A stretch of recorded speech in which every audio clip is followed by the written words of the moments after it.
जय श्री राम। आइए आगे सुनते हैं श्री शिव पुराण में। देवताओं का हिमालय के पास जाना और उनसे सत्कृत हो उन्हें उमाराधन की विधि बता स्वयं भी एक सुंदर स्थान में जाकर उनकी स्तुति करना। नारद जी ने कहा, महामते, आपने मेनका के पूर्व जन्म की यह शुभ और अद्भुत कथा कही, उनके विवाह का प्रसंग भी सुन लिया, अब उनका उत्तम चरित्र बताओ। ब्रह्मा जी ने कहा, नारद, जब मैना के साथ विवाह करके हिमवान अपने घर को गए तब तीनों लोकों में बड़ा भारी उत्सव हुआ। हिमालय भी अत्यंत प्रसन्न हो मैना के साथ अपने सुखदायक सदन में निवास करने लगे। मुने उस समय श्री विष्णु आदि समस्त देवता और महात्मा मुनिगिरिराज के पास गए। उन सब देवताओं को आया देख महान हिमगिरी ने प्रशंसा पूर्वक उन्हें प्रणाम किया और अपने भाग्य की सराहना करते हुए भक्ति भाव से उन सबका आदर सत्कार किया। हाथ जोड़कर मस्तक झुकाकर वे बड़े प्रेम से स्तुति करने को उद्यत हुए। शैलराज के शरीर में महान रोमांच हुआ, उनके नेत्रों से प्रेम के आंसू बहने लगे। हिमशैल ने प्रसन्न मन से अत्यंत प्रेम पूर्वक प्रणाम किया और विष्णु आदि देवताओं से कहा, आज मेरा जन्म सफल हो गया, मेरी बड़ी भारी तपस्या सफल हुई, आज मेरा ज्ञान सफल हुआ, मेरी सारी क्रियाएं सफल हुई, आज मैं धन्य हुआ, मेरी सारी भूमि धन्य हुई, मेरा कुल धन्य हुआ, मेरी स्त्री, मेरा सब कुछ धन्य हुआ, इसमें संशय नहीं है, क्योंकि सभी महान देवता एक साथ मिलकर एक ही समय मेरे घर पधारे हैं। हिमगिरी का ये वचन सुनकर सभी देवता बड़े प्रसन्न हुए और कहा, हिमाचल, हमारा वचन सुनो, हम सब लोग जिस काम के लिए ये आए हैं वो सुनो। पहले जो जगदम्बा उमा दक्ष कन्या सती के रूप में प्रकट हुई थी और रुद्र पत्नी होकर सुदीर्घ काल तक इस भूतल पर क्रीड़ा करती रही, वे ही अंबिका सती अपने पिता से अनादर पाकर अपनी प्रतिज्ञा का स्मरण करके यज्ञ में शरीर त्याग करके अपने परम धाम को पधार गई।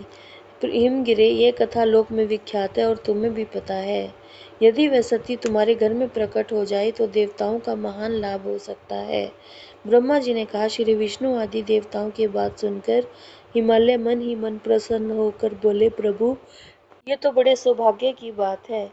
वे देवता बड़े आदर से उमा को प्रसन्न करने की विधि बताकर स्वयं सदाशिव पत्नी उमा की शरण में गए। एक सुंदर स्थान में स्थित हो समस्त देवताओं ने जगदम्बा का स्मरण किया और बारंबार प्रणाम करके उनकी स्तुति करने लगे। देवता बोले, शिवलोक में निवास करने वाली देवी उमे, जगदम्बे, सदाशिव प्रिय, दुर्गे, महेश्वरी, हम आपको नमस्कार करते हैं। आप पावन शांत स्वरूप श्री शक्ति हैं, परम पावन पुष्टि हैं, अव्यक्त प्रकृति हैं, महत्व हैं, आपके ही रूप हैं।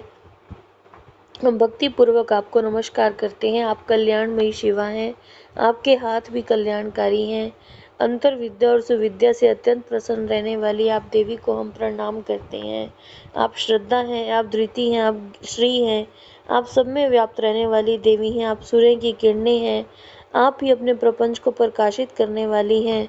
ब्रह्मांड रूप शरीर में और जगत के जीवों में रहकर जो ब्रह्म से लेकर तृण पर्यंत संपूर्ण जगत की पुष्टि करती है, उन आदि देवी को हम नमस्कार करते हैं। आप ही वेद माता गायत्री हैं, आप ही सावित्री हैं, आप ही सरस्वती हैं, आप ही संपूर्ण जगत के लिए वार्ता नामक वृत्ति हैं, आप ही धर्म स्वरूपा वेत्री हैं, आप ही संपूर्ण भूतों में निद्रा बनकर रहती हैं, उनकी शुद्ध और तृप्ति भी आप ही हैं। आप ही तृष्णा, कांति, छवि, तुष्टि, सदा संपूर्ण आनंद को देने वाली हैं। आप ही पुण्यकर्ताओं के यहाँ लक्ष्मी बनकर रहती हैं, आप ही पापियों के घर सदा दरिद्रता बनकर रहती हैं। आप ही संपूर्ण जगत की शांति है, आप ही धारण करने वाली धात्री हैं, प्राणों का पोषण करने वाली हैं।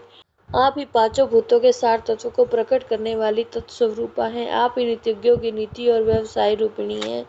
आप ही सामवेद की गीति हैं, आप ही ग्रंथि हैं, आप ही यजुर्मंत्रों की आहुति हैं। ऋग्वेद की मात्रा, अथर्ववेद की परम गति भी आप ही हैं, जो प्राणियों के नाक, कान, नेत्र, मुख, भुजा और शरीर के सभी अंगों में स्थित हो सदा ही उनके लिए सुख का विस्तार करती हैं, जो निद्रा के रूप में संसार के लोगों को अत्यंत सुभग प्रतीत होती है। वे देवी उमा जगत की स्थिति और पालन के लिए आप सब हम पर प्रसन्न हो। इस प्रकार जगत जननी सती साध्वी महेश्वरी उमा की स्तुति करके अपने हृदय में विशुद्ध प्रेम लिए सभी देवता उनकी दर्शन की इच्छा से वहां खड़े रहे। जय श्री राम।